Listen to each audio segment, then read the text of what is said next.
few weeks ago, you sent me an email and you said that the Girl Scouts of the USA does not have a relationship with Planned Parenthood and does not plan to have one.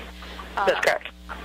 Okay, and on March 5th, 2004, in a Today Show interview with Lester Holt, Ms. Cloninger, your CEO, said, and I quote, "Girl Scouts is the largest voice for and advocate for girls across the country. Know that girls grow up with very complex issues facing them, and so we do across the country tackle the issues of human sexuality and body image and all of the things that girls are facing, and we partner with many organizations.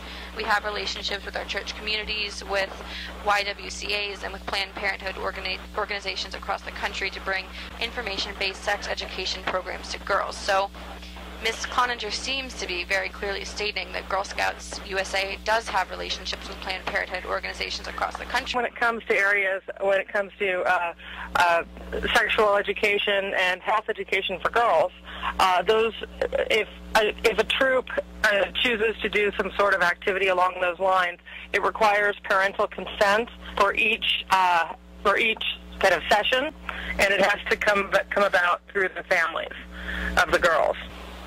Okay. So I can't speak for Kathy, but I can say that within the organization that was not an accurate statement because the organization doesn't.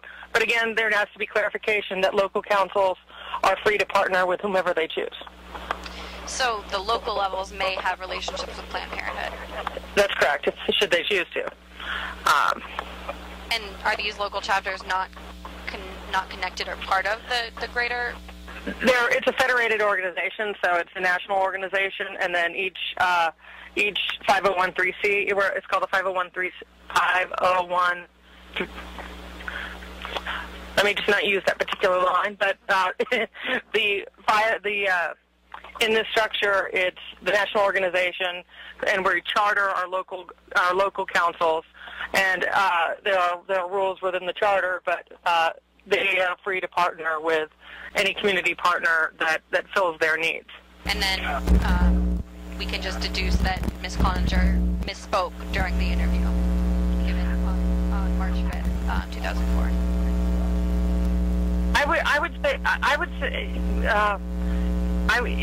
it has to be a misspoke. It was because it's just not true. It just wasn't. It's not factual information that we've had partnerships. Now, again, she might have been speaking on behalf of just the council, but that she was trying to help.